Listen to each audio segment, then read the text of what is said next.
So yeah, bro. Yeah, just we're good to go. Just curious, yeah, a little background, just a little intro, and then we can just kind of do little specific questions and stuff.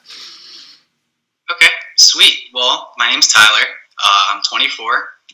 I grew up in Florida for most of my life. As far in terms of my family situation, it's just been me and my mom. So that's been very interesting in terms of growing up through my childhood and being able to relate. And, Yeah. when things weren't absolutely crystal clear between us, there was some conflict, and it allowed me to kind of retreat into my own little world. Yeah. And that allowed me to kind of hide from things and really not focus on being present. And I, growing up, had a belief that my presence didn't matter. So 2013, I got involved in something called the gratitude training, which is a transformational training similar to like EST and Landmark. I don't know if you're familiar with those. Totally. But kind of like a long story summed up, I had a conversation with my mom after the first weekend, and I realized that I was creating the relationship. I had full control in terms of how the relationship was going, and I started to step back and see how shifting my own perspectives and shifting how I was holding on to certain things, how it wasn't serving the relationship. And we ended up having a conversation for like 7 hours, just connecting on such a deep level. And it was kind of like my spiritual awakening, where I felt like somebody had kind of cut open my head and just started pouring all this like knowledge and information in, and started to understand my family dynamic and see how the pain pattern was. Here I was waking up to it, realizing it's time to break that chain. So awesome. And since then, I've just been doing a bunch of soul searching and finding different perspectives and different modalities to find peace within myself, as well as inspire others to realize how much they matter and how deep their presence matters to everybody around us. Exactly. That's beautiful. The way you describe that story, man, is just awesome. For me, I can, see the layers and how you describe that, right? I feel like people are very attached to their role, right? Whether it's, mother or father or, whatever job description they have or something. And really, we are spirit soul. We are, all one. And that realization that you had was just beautiful, because I feel like even in our own family dynamic, that role can be so just entrapping, enslaving us. And it's like all you want to do is have a real, heart-centered connection with your family, right? I mean, come on, I relate with you big time on that, brother, too, when it comes to just having your mom in the picture, too, because I grew up without that divine masculine kind of figure in my life as well. So it definitely shapes us. Oh, I lost you there. You there? Uh-oh. Oh, there you go. Okay, you're back. No worries. So yeah, I totally resonate with you on that. I'm just curious too. So that happened recently. I'm curious how the food plays into this with you, like as far as what you're eating or just your general lifestyle stuff. I'm just kind of curious. Yeah. So when I went through the trainings, I started questioning all my belief systems and seeing how they served me and what didn't serve me. One of the main things I've noticed is, eating meat. I thought I had to have a meal that contained meat for it to be a full meal. So since then, I started becoming a vegetarian in 2014. I started really being more in tune with my eating habits and eating for sensual pleasure versus eating for sustenance, and going through that whole process. Yeah. I have to say that more recently, I've been noticing my commitment hasn't been as strong as previously. Yeah. I just recently moved, and my work situation isn't completely ideal for me. So I work in the restaurant industry, so it's been very tough staying committed to myself, and I'm seeing how it's taking a toll on my body and my energy, my spirit, and the whole nine. Yep. So yes, but I'm actually living at an ashram in Florida. It's called Kashi. Oh, I don't know if you're familiar with it. I haven't heard of Kashi before. What is it? A yoga ashram or? It's a Hindu ashram, but they actually have an eco village here in a sustainable program. So it's been cool to be actually hands-on in the garden and learning how to actually grow my own food and be more in tune with that versus just going to the store and buying something. And, exactly. Huge breakthrough there. No, and you're right. And we're all doing the best we can. That's my daily mantra there, and I relate with you too. It comes to I feel like there's this general pressure that we all kind of put on ourselves, and whether it's the programming or just the words vegan or anything like that. I mean, to me, it's just a label. We don't even have to put a label on it at all. It just comes down to how you're feeling, and what you're doing to every day as a practice to maintain that energy, And obviously, you've tapped into what is serving you and what isn't serving you when it comes to what you put into your body and how it affects your energy. I mean, it's just that simple. And it's no judgment for me or anybody that says, what energy you get, right? We're just all after the most energy and having, happiness and just a long life. I think everybody, as a human can relate to that. So I don't want to, this isn't about like, oh, everyone has to be vegan or everyone has to do this certain thing or meditate or whatever, It's really a unique thing for the individual. And that's why I love doing these interviews, because everybody has a unique story. And then there's always a common thread, that kind of just everybody relates to on some level. And that's where we can find that common ground and meet, one another and go from there. So that's great. Honestly, I have the same, story when it comes to the spiritual ashram. That is huge, just environment, right? Because that's what makes us who we are. We're absorbing that energy. So that's just awesome to hear that you're in an ashram doing what you want, especially if you're living the restaurant, life. I've had a lot of experience in restaurants. I know the stress and the lifestyle that it comes with it, So, I commend you for doing that, man, because I totally know what it's like, and it's just, it is what it is. It's tough, Right. So good job for doing that. Thank you. I appreciate it. It's cool because, like, I was sharing with a few people during lunch today that, like, I'm glad to be a part of the transition and being part of the shift, because I'm in the restaurant industry. I see how things are working and not necessarily serving us in its entirety and the culture that the industry promotes and all that good stuff, but also being able to come home and get involved in permaculture and literally being hands-on with the food, and like it's cool to be kind of seeing the balance, or like the difference between the two, and creating the balance of them both. You know what I mean? So I feel very fortunate to be in the space that I'm in. Yeah. Perfect, man. Yeah, perfect. So I'm just curious, is there any one story or maybe one event that kind of, threw you over the edge when it comes to these lifestyle practices? Like, was there one, specific meditation you had, or one meal, or some, story that just kind of threw you over the edge that made you like, okay, this is my practice and this is what I'm doing from now on, Yeah. So in 2016, I actually decided to do like a vision quest. I went out to New Mexico and stayed at the Llama Foundation. Are you familiar with that? Yeah, totally. Yeah. So I did a stewardship out there, and while I was up there, I met this gentleman. His name was Will, and he brought me to the Hanuman Temple in Taos. And basically, I went to the ashram there, and he brought me into little Baba's little office in the back. And I walked into this little room, and my heart was pierced with so much love, and I felt like I came home. Like everything in my life was for that moment. You know what I mean? Oh. And like I mentioned, having Baba's darshan, that was Baba's darshan. Me coming home and realizing, I have a guru, I have somebody who I can relate to and who I'm inspired by, that I can like tangibly connect with in terms of how I want to show up in the world. And reading Ram Dass and learning through Krishna Das and the whole satsang has been so supportive for me to understand my role here as a human being, because like I mentioned earlier, I felt like my presence didn't matter. So for me to step into that has just been like, I'm being constantly challenged daily about how my presence matters. And to me, I'm inspired just to look back on my own life, and I want to share that with other people, the same possibility. No, that's beautiful, man. That's beautiful, because that's really what it takes, man, is a direct experience. I have a similar story. It's just something that people, if they don't have that direct experience, then it's not sustainable, in my opinion.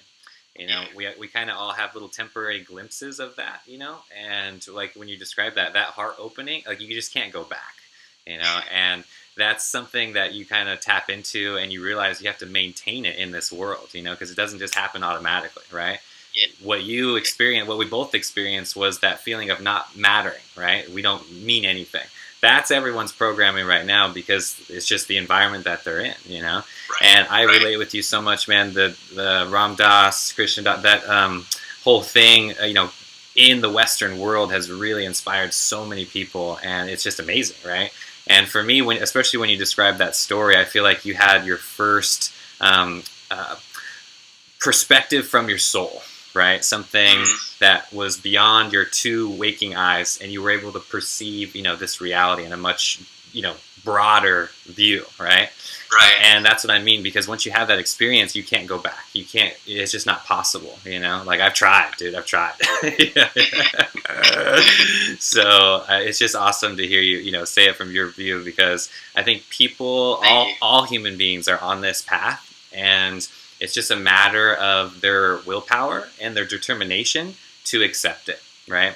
And someone like yourself in Florida, in a situation with your mom, it's like that was the perfect situation for you to just face it, to confront it, right? And because you don't have all those normal distractions that everybody else has in their life, So that's just a very beautiful, sincere kind of story, because what I like to do is, my favorite thing is what I call the cosmic view. You kind of like step out of your, your human self, right? And you can see all the puzzle pieces playing out. And you're just like, whoa, it's just like seriously so just mind-bending how all these puzzle pieces just fit perfectly together. And then boom, here you are, explaining the story. So that's what makes me happy, because it makes me realize that we are not the ones, moving those puzzle pieces. It's not, we're just literally a piece in the puzzle. That's all we are. So it's great. Yeah. It's awesome. And like I said, I'm so inspired to share, and I've been kind of conflicting with myself about the different way of doing that. You know what I mean? Because I don't want to come across like I have something you don't have. Yeah. You know what I mean? Yeah.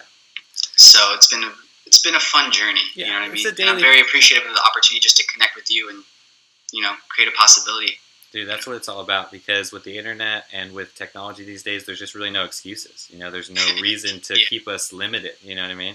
It's something that has connected us all over the world. So it's really awesome, and it's something that me personally, that I didn't embrace, and I was afraid of it for a long time, and I had to look at that myself, and confront myself, and whether it was social anxiety or whatever, I had to confront all of that and really get past that in order to do stuff like this, because I know that's what people need to hear. People need to hear stories like this in order to take that step into their own heart to have a similar experience. Like I said, because we're all on this journey together. It's just a matter, like a willingness of how much are you going to actually look at that and go within. Yeah. Cool, man. So yeah, I'm curious. Is any other thing, like any other story, or maybe one piece of advice that you could say for someone that's watching this, that maybe they just are learning to meditate, or they're just getting on the path, and just one little piece that whether it's a recipe, just could be anything, or a book, or just something that would help somebody on the journey, like in the beginning. Are you familiar with the Course in Miracles at all? I am, very much so. Yes. Yeah. So basically, how they sum up the entire book. Nothing real can be threatened. Nothing unreal exists. Herein lies the peace of God. Mm-hmm. Beautiful. Yes, beautiful. No, that was amazing, because that book is like this thick. And I love it. And it's some of those, it could be just people are afraid of reading a lot, so that was summed up beautifully. And I love the Course in Miracles. Books like that really change your perspective on life. So it's something that we need to do. Yeah, there's also another good quote in it. Forgiveness is the key to happiness. True. I think forgiveness has really been a huge, huge thing that I've incorporated in my life that has really allowed me to find peace within myself. Forgiving others and forgiving myself collectively and together, It's been very, very supportive. Perfect. I completely agree with that. 100%. I think this is a daily practice. I just say that every day, because people think that you're just good. Oh, I did that meditation. I'm good. I'm done. Done. Right. I can just, go have a smoothie now. I'm good, And it's just not how it works. Like, it's a day. I mean, look at Krishna Das, look at Ram Das, look at these people, Oh my gosh, it's a daily practice, for the rest of your life. Otherwise, we wouldn't be in form right now. We would be somewhere else. So that's what it's I'm glad you just mentioned practice, because I think that's one of the things that's also been very helpful in my life, is finding a daily practice, finding what works for me. Yeah. It started out originally with meditation and doing different things, and then it was like, okay, well, I have a super big monkey mind. How can I work with that? And that's where kirtan has really been helpful in that sense. Yes. Music, our vocal in general, is a huge energy outlet, and I think people right now in this day and age is the best thing. I really do, because it brings you into the moment. It just, it really brings you into the moment. It's hard to escape the moment when you're just so immersed into that loving vibration of kirtan. So I'm right there with you, brother, 100%. Yeah. It's awesome. It's been cool because, like, through my practice with the kirtan, I've noticed that, like, when I'm focusing on the words, there's almost like this conversation that starts behind all of that. So it's like learning the different levels within my own consciousness and being able to just watch. Yeah. Oh, dude, I could go on. My monkey mind is so fun. I can describe all the layers, and then what you do is you pick one. You have to choose which layer you want to, be in, right? So that's what I do. I can hear the judgments going like, oh, that dude's really weird. That dude's dancing too much. This guy's over here. This guy's clapping too loud. That guy's offbeat. But, like, there are so many layers, man. I hear them all constantly. And what I do is I make a conscious choice to pick one of them, right? So I pick the one that's clapping. Okay, I'm just clapping right now. That's it. That's all I'm doing. It's like a daily practice, man. I'm telling you. And the more, awareness we bring into this, the more practice we need. Honestly, that's where I think it comes down to, because it's all energy, and I have to channel that energy somewhere. It's got to go somewhere, So why not go into my heart or in other people's hearts and uplift them, Yeah. Exactly. Yeah. Exactly. Well, cool, brother. This is great. I'm a little short on time here. Got to get going, but all good. Dude, this is awesome. And thanks for taking the time to connect. I really appreciate it, brother. And yeah, hopefully one day we can make this digital thing into real life, man. It would be great to connect with you in person sometime at a kirtan or whatever event. Yeah. I'm sure there's I would love to get to Florida, honestly. I would love to get to Florida. I've never been. Anytime, like I said, they have the Sustainable Kashi program here, and they have the woofing program. So I don't know if you're familiar with that. I am. Come stay. I did a lot of that. That's how I traveled a lot through Alaska, Hawaii, all over. I did a lot of woofing. I think that's the best way to really plug in to get out to a different area. Yeah, definitely. Yeah, well, the opportunity is always here. You have a place to stay, have an extra bedroom and whatnot, and that's something you want to do. Perfect. Yeah, I've been studying Dr. Robert Morse for a while, and his center, or the Hippocrates Center, is in in Florida as well. So those two places I've been studying from, just like on the internet and through online stuff. So I would love to do some in-person education workshops there. So that's definitely on my agenda. So I'll keep your information and everything. So when I get there, we'll definitely connect.